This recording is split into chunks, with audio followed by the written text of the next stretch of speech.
Ça, c'est le signe du courant I qui est représenté par une courbe exponentielle décroissante. Et là, on va essayer de tracer cette courbe représentative de la fonction Vt, c'est-à-dire la tension aux bornes du condensateur. On y va quand tu tends vers plus infini, ici, là. Quand tu tends vers plus infini, et bah, moins 3000 et plus infini, ça fait moins l'infini. Et exponentielle de moins l'infini, c'est 0. Donc, Vt est égal à 1. 1 fois moins 0, c'est 1. 1, c'est ici. Voilà. Et quand tu tends vers 0, 0, ça fait tout ça, ça fait 0. Exponentielle de 0, ça fait 1. 1 moins 1, ça fait 0. C'est ici. Donc la courbe, elle est faite comme ça. Ça, c'est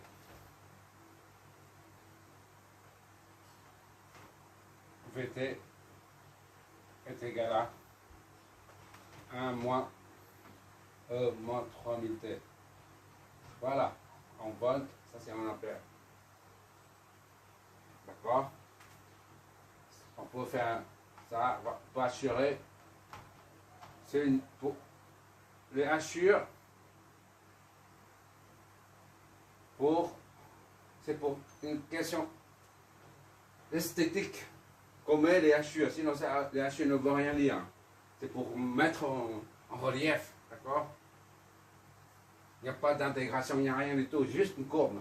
Ce qui compte pour nous, c'est ça. Mais pas ce qui est assuré, d'accord? Assuré, quand on fait des hachures comme ça, là, ça signifie qu'on fait une intégration. Intégration signifie une surface. Dans ce cas-là, on fait des hachures. Sinon, on ne fait pas. Pour l'instant, ici, je fais, c'est pour mettre en évidence. En relief.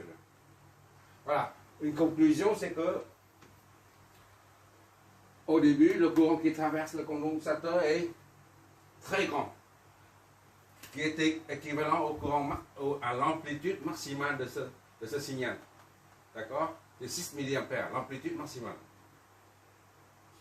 Comment ça faire? Parce que ça signifie que au début, le condensateur se comporte comme un simple conducteur.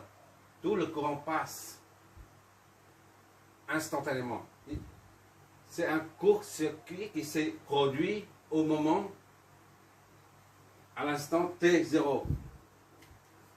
Au début, le condensateur se comporte à l'instant T0, c'est-à-dire au début, le condensateur se comporte comme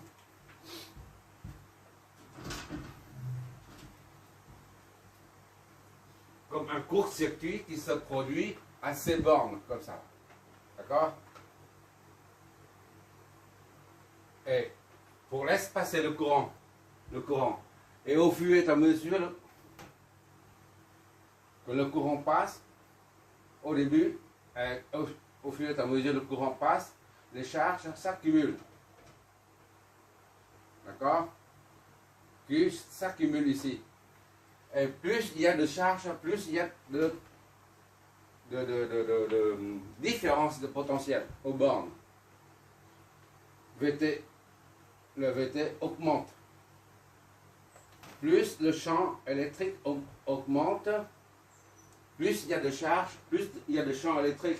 Et par conséquent, plus il y a de différence de potentiel aux bornes de plaques. On voit bien ici, en fonction du temps, au fur et à mesure que la plaque de gauche se charge, la tension augmente. On voit ici, là, la tension augmente. Et jusqu'à un certain moment donné, il n'y a plus de courant. Le courant ne passe plus là. Il est nul. D'accord? Et les charges, le condensateur est complètement chargé. À ce moment-là, il n'y a plus de charge qui arrive. C'est fini, les charges n'arrivent plus à la plaque du côté gauche. Et la tension est, alors, ne varie pas non plus. D'accord? Elle devient constante. Puisque les charges ne s'accumulent plus du tout à la plaque, la tension aux bornes de ces deux plaques ne varie plus, reste constante. Et cette valeur de tension reflète le nombre de charges accumulées sur la plaque. D'accord? Et cette constante correspond à 1, là, ici. Là.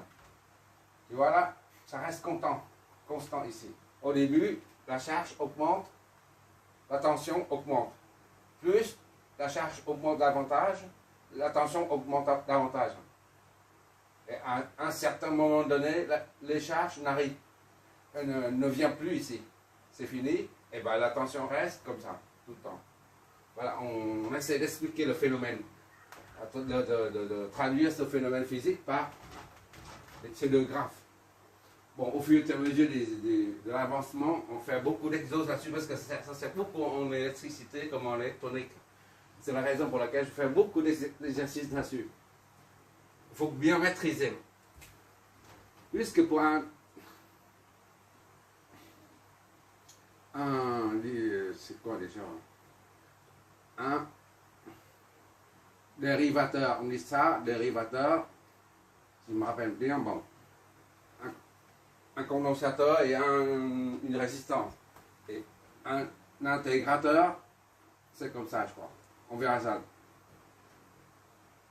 Intégrateur, c'est comme ça, je crois. Voilà. Ce sont des circuits qui représentent le signe intégral. Ça, c'est le signe intégral. C'est pourquoi on appelle intégrateur. Et ça, ça représente un dérivé. D'accord? C'est dérivé. On se sert de condensateur pour fabriquer un circuit intégrateur ou un circuit différenciateur. On voit partout. Bon, je fais un autre exemple. Merci d'avoir regardé.